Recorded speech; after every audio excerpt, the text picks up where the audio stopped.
안녕하십니까. 8월 4일 금요일 말씀 묵상 함께 시작하겠습니다. 주님의 사랑과 은혜가 말씀으로 하루를 시작하시는 귀한 성도님들 가운데 충만히 임하셔서 오늘도 승리하시기를 간절히 기도합니다. 오늘 본문은 이사야서 2장 1절에서부터 5절까지 다루겠습니다. 날마다 솟는 샘물에서는 4절까지만 다루고 있는데요. 내일 본문도 매우 길고, 그리고 제가 본문을 나눈 대로 내용 구분을 해본 결과 5절까지 다루는 것이 낫겠다 싶어서 1절에서부터 5절까지 묵상하도록 하겠습니다. 그럼 오늘 본문을 통해서 하나님께서 임재하시고 통치하신다는 것이 과연 나에게는 어떤 의미를 가지고 있는 것일까? 그리고 그것을 내가 아는 자로서 어떤 마음을 품어야 될 것인가를 생각해보는 시간을 가졌으면 합니다. 그럼 먼저 말씀 보시겠습니다. 아모스의 아들 이사야가 받은 바 유다와 예루살렘에 관한 말씀이라. 말이래 여호와의 전의 산이 모든 산 꼭대기에 굳게 설 것이요 모든 작은 산 위에 뛰어나리니 만방이 그리로 모여들 것이라. 많은 백성이 가며 이르기를 오라 우리가 여호와의 산에 오르며 야곱의 하나님의 전에 이르자. 그가 그의 길을 우리에게 가르치실 것이라. 우리가 그 길로 행하리라 하리니 이는 율법이 시온에서부터 나올 것이요 여호와의 말씀이 예루살렘에서부터 나올 것임이니라. 그가 열방 사이에 판단하시며 많은 백성을 판결하시리니 무리가 그들의 칼을 쳐서 보습을 만들고 그들의 창을 쳐서 낫을 만들 것이며 이 나라와 저 나라가 다시는 칼을 들고 서로 치지 아니하며 다시는 전쟁을 연습하지 아니하리라. 야곱 족속아 오라 우리가 여호와의 빛에 행하자. 오늘 본문이 좀 짧으니까요. 다시 한번 이사야서 전체의 구조를 살펴보면서 오늘 본문의 위치가 어디에 있는지 확인해 보도록 하겠습니다. 이사야서는 전통적으로 크게 세 부분으로 이렇게 나눈다고 볼 수 있죠. 가운데 히스기야의 통치 시기에 있었던 일들에 대한 기록이 36장에서부터 39장까지 위치하고, 그리고 그 앞에 하나님의 심판에 대해서 주로 다루고 있는 1장에서부터 35장이 위치하고요. 그 뒤에는 메시아의 임재를 통해서 하나님께서 허락하시는 구원의 소망을 다루고 있는 40장에서부터 66장까지가 위치하는데, 금년에는 이 40장에서부터 66장까지의 내용은 다루도록 되어 있지 않습니다. 그러니까 39장까지만 다룰 건데요. 그 중에서도 우리는 지금 앞부분을 다루고 있죠. 1장에서부터 35장까지의 심판에 대한 내용은 다시 크게 두 부분으로 나뉩니다. 유다, 하나님의 백성과 열방에게 임할 심판에 대해서 열거되고 있는 부분이 있고, 그리고 그 뒤에는 여호와의 날, 주의 날이 임함으로 인해서 심판이 선포되긴 하는데 전반적으로 1장에서부터 35장은 심판에 대한 내용이니까요. 하지만 24장에서 35장까지의 내용에서는 축복에 대한 이야기가 언급이 됩니다. 물론 1장에서도 소망에 대한 메시지는 계속 섞여져 있죠. 이사야서는 여기까지는 계속 심판만 이야기하고 끝나고 나서 구원의 이야기를 하는 것이 아니라 심판 이야기를 하면서 계속 그 가운데 소망에 대한 메시지를 섞어 놓고 있으나, 그러나 전반적으로는 1장에서부터 35장까지는 심판에 대한 메시지가 이어지고 있다. 이것은 기억하면서 본문을 읽을 필요가 있습니다. 그리고 다시 이 1장에서부터 23장의 내용은 유다, 그러니까 하나님의 백성을 향한 심판을 다루고 있는 부분과 열방, 지금까지는 하나님의 백성이 아니라고 여겨져 왔던 다른 민족들을 향한 심판의 메시지가 기록되어 있는 부분으로 나뉩니다. 그리고 하나님의 백성 유다를 향한 심판을 다루고 있는 부분은 6장, 이사야 선지자가 부름을 받는 그 환상을 중심으로 해서 심판이 선포되고 구원과 회복이 선포되는 처음과 끝을 가진 구조를 가지고 있습니다. 가운데에는 이사야가 부름을 받고요. 이 교만한 백성은 어떻게 심판을 당할 것인가? 하나님께서는 이 교만한 백성에 대해서 어떻게 실망하셨나? 그러나 그 실망한 하나님께서 유다를 위해서 임마누엘을 보내주신다는 그 메시지가 계속 이어질 터인데, 그 핵심적인 부분, 가장 중요한 부분은 역시 이사야가 부름을 받는, 스랍들이 날면서 거룩하다 거룩하다 거룩하다 만군의 여호와여 그 영광이 온 땅에 충만하도다 선포하는 그 모습이 결국 이 유다를 향한 심판의 핵심부를 이루고 있습니다. 이것을 어렴풋이나마 기억을 하시면서 한 단락 읽어가는 것이 전반적인 이사야서의 메시지를 파악하는데 매우 중요하니까요. 꼭 좀 기억을 하시면서 따라오시면 좋겠습니다. 자, 그리고 어제까지 1장을 우리가 다루었지 않습니까? 이 1장에서는 주로 심판선언이 이루어져 왔죠. 근데 이 심판선언은 심판이 선포되고 소망의 메시지가 주어지고, 심판이 선포되고 소망이 주어지고, 심판, 소망 이렇게 서로 교차하여 메시지가 제시되다가 마지막에 심판의 메시지로 1장이 끝납니다. 결국 우상을 숭배한 자들은 다 멸망을 당할 것이다 라고 하나님께서 메시지를 선포하시면서 심판 선언은 끝나는 셈인데, 그런데 오늘 본문에서는 예루살렘이 회복되리라는 새로운 단락을 시작하거든요.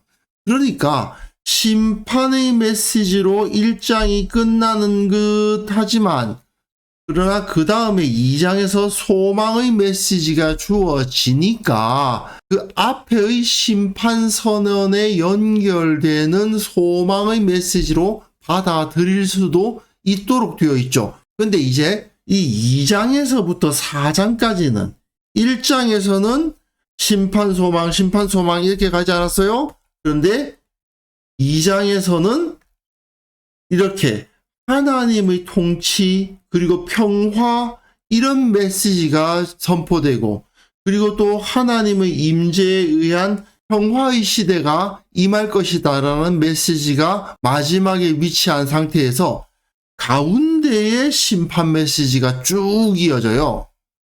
이 교만한 백성이 여호와의 날에 심판을 당할 것이다.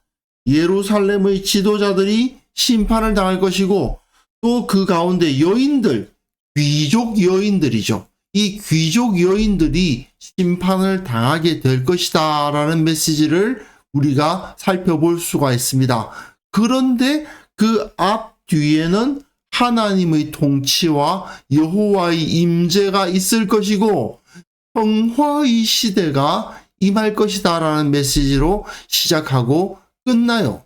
묘하게도 유다가 심판을 당하면 세상이 평화로워지는 묘한 메시지가 여기서 이 2장에서부터 4장까지의 내용을 이룬다고 볼 수 있습니다. 자, 본문 보시면요. 분명히 1절을 보시면 이것은 1장과 연결되지 않은 새로운 예언의 시작이라는 것을 알 수가 있죠.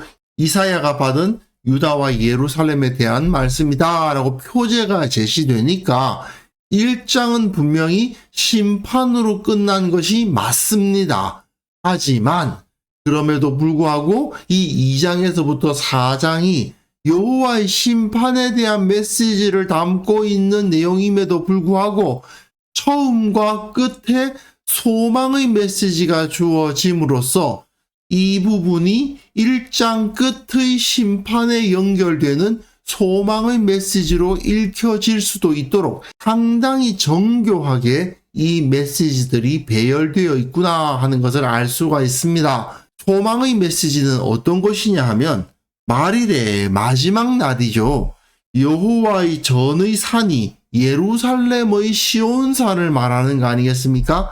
모든 산 꼭대기에 굳게 설 것이요 모든 작은 산 위에 뛰어나리니 만방이 그리로 모여들 것이라. 세상의 여러 산들이 있고 보통의 신전들은 이방 신전들 역시 산에 많이 만들어지게 되는데 잘 보이는 곳이니까 그리스 신전 같은 것도 보시면 산 위에 있잖아요. 그런 걸 보아도 알 수 있듯이 모든 산 꼭대기에 많은 우상들이 있지만 하나님의 산이, 즉 모든 다른 거짓 종교들 위에 올라서서 뛰어난 권능을 발휘하게 될 것이다. 그래서 어떤 일이 벌어지느냐? 만방이 그리로 모여듭니다. 이스라엘 사람들 뿐만이 아니라 세상의 모든 만방이 예루살렘으로 모여들 것이다 라고 예언하고 있는 것입니다. 많은 백성이 갑니다. 이것은 이스라엘 백성만을 말하는 것이 아니고 전 세계의 여러 민족들을 다 포함하는 말이죠. 그들이 뭐라고 말하면서 가느냐? 오라 우리가 여호와의 산에 오르며 야곱의 하나님의 전에 이르자. 여호와의 산, 야곱의 하나님의 전, 여러 다른 거짓 신들이 사람들의 눈에는 존재하지만 그들이 그런 거짓 신들을 다 제하고 여호와의 산, 야곱의 하나님의 전에 이르러서 그가 그의 길을 우리에게 가르치실 것이라. 우리가 그 길로 행하리라. 이는 율법이 시온에서부터 나올 것이요 여호와의 말씀이 예루살렘으로부터 나온다. 이들이 지금 제사를 염두에 두고 있지는 않고요. 그의 길을 가르치시는 것, 율법, 말씀을 마음에 두고 있죠. 모든 이방 백성들이 다른 신들을 섬기지 않고 오직 우리 하나님 여호와의 하나님, 이스라엘의 하나님, 야곱의 하나님을 섬기기 위해서 예루살렘으로 모여드는 일이 벌어질 것이라는 겁니다. 1장 마지막에서 유다는 우상을 섬김으로써 심판을 당하는데 마지막 날에 다른 민족들이 여호와 하나님을 섬기기 위해서 예루살렘으로 모여들 거다. 이런 메시지로 소망의 메시지가 이루어지고 있는 거죠. 혈통적인 이스라엘 사람이 아닌, 유대인들이 아닌 이방인들이 하나님의 말씀을 배워서 그 길로 행할 것을 노래하면서 모이고 있단 말입니다. 이것은 결국은 예수 그리스도로 말미암은 새로운 하나님의 나라, 새로운 이스라엘 교회에 대한 비전이라고 할 수밖에 없습니다. 복음으로 인해서 전 세계 모든 만방의 모든 민족들이 다 하나님의 백성이 될 것을 이미 이사야 선지자가 바라보고 있는 거예요. 자, 여기서 우리가 잊지 말아야 될 것은 우상을 숭배한 유다는 버림을 당합니다. 심판을 당한다고요. 그 자리에 하나님의 백성이 심판을 당한 그 자리에 누가 들어온다는 겁니까? 만방이, 많은 백성이, 이방 사람들이 하나님이 진짜 하나님이신 것을 믿고 그 자리를 채우게 될 것이다 라는 것이 여기서 메시지로 던져지고 있습니다. 하나님은 열방 사이에서 판단하시며 많은 백성을 판결하신다. 판단한다, 판결한다, 재판을 한다는 것은 성경에서 다스리신다. 하나님의 통치를 나타내는 표현이죠. 그런데 12지파 사이에서 판단하시는 것이 아니라 열방 사이에서 이스라엘 백성 가운데서 판결하시는 것이 아니라 많은 백성을 판결하실 것이다 라고 선포하고 있습니다. 유다만 하나님의 백성이 되는 것이 아니고 이스라엘만 선택받은 백성이 되는 것이 아니고 모든 열방과 모든 민족들이 하나님의 백성이 될 것이다. 이렇게 예언하면서 그 결과 어떤 일이 벌어지느냐? 칼이 보습이 되고 창이 낫이 되는, 무기가 농기구가 되는 일이 벌어질 것이다. 이 나라와 저 나라가 다시는 칼을 들고 서로 치지 아니하며 다시는 전쟁을 연습하지 아니하리라. 세상에 전쟁이 사라지는 평화의 세상, 히브리어로 샬롬이죠.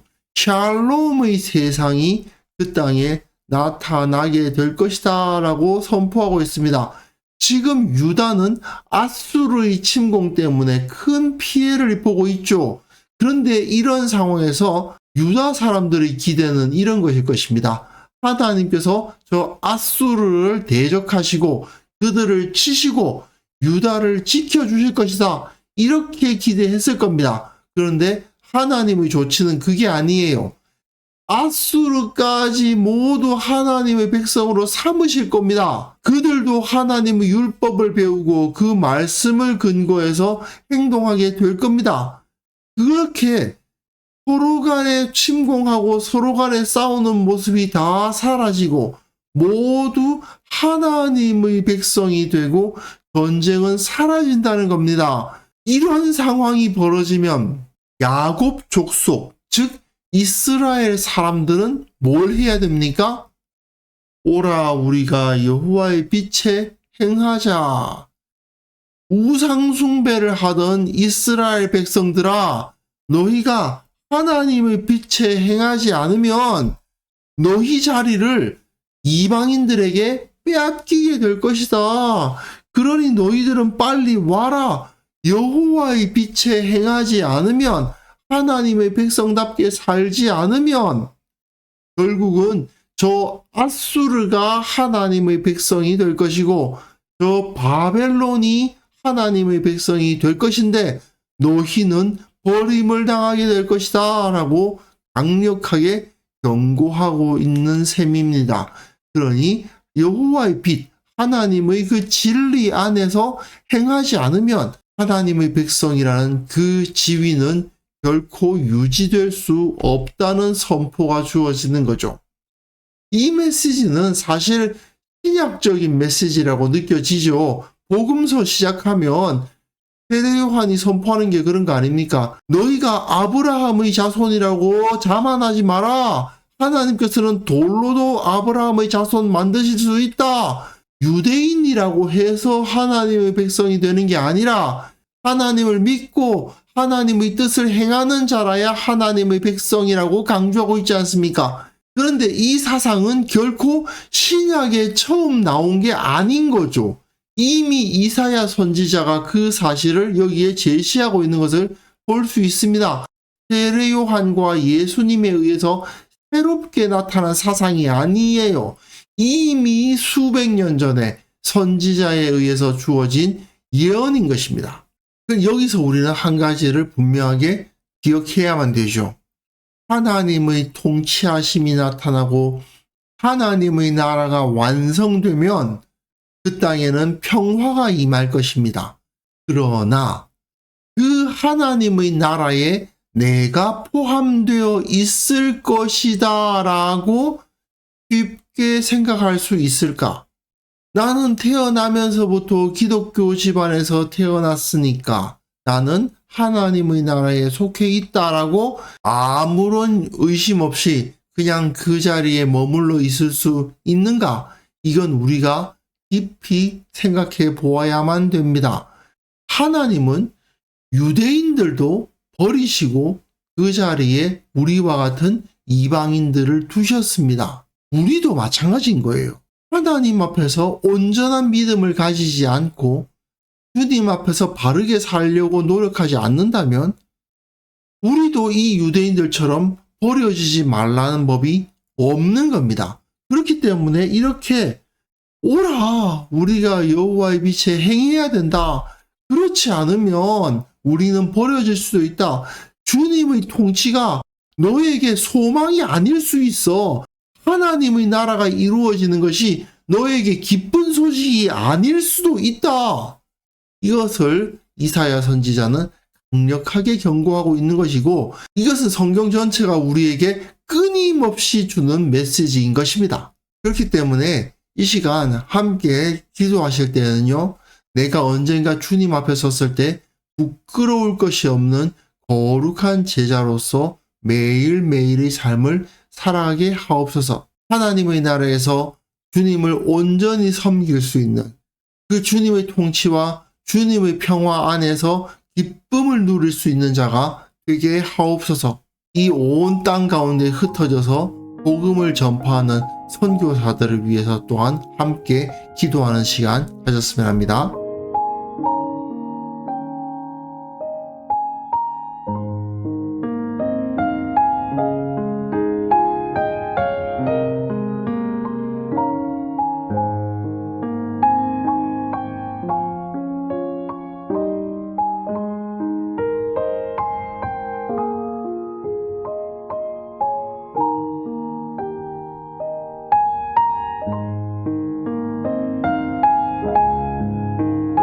하나님 아버지, 내가 주님 앞에서 부끄러울 것이 없는 자로서 거룩한 예수 그리스도의 제자로서 매일매일의 삶을 살아갈 수 있도록 도와주시기를 원합니다. 교만한 마음 품지 않고 오직 주님의 말씀대로 살아가는 자가 되게 하여 주옵소서. 특별히 주님 앞에 기도하옵기는 온 세상 모든 민족 가운데 하나님의 통치를 나타내어 주시고 온 땅 가운데 복음이 전파되는 것을 우리로 하여금 보게 하여 주옵소서. 특별히 전 세계에 흩어져서 복음을 전파하는 선교사들이 있사오니 그들을 붙들어 주시고 주님의 사랑, 주님의 은혜 가운데 그들이 기쁨 안에서 사역할 수 있도록 그래서 복을 허락하여 주시기를 원합니다. 그들이 주님의 능력으로서 그 모든 사역을 감당할 때에 온 땅이 하나님의 나라로 변화될 것을 믿습니다. 주님의 능력, 주님의 사랑 온전히 그들 가운데 함께하여 주시기를 원하고 바랍니다. 아버지, 오늘도 우리로 하여금 주님의 은혜 가운데서 살아갈 수 있도록 도와주시기를 원합니다. 전 세계가 기상이변으로 인해서 폭염에 시달리고 있고 그 때문에 많은 사람들이 어려움을 겪고 있지만 주님의 백성들을 지키사 그 가운데서도 평안과 기쁨을 누리며 살아갈 수 있는 하루가 되게 하여 주옵소서. 어떠한 일이 있다 하더라도 주님의 능력으로 능히 이기는 귀한 성도들 다 만들어 주시기를 간절히 원하오며 예수님의 이름으로 기도합니다. 아멘.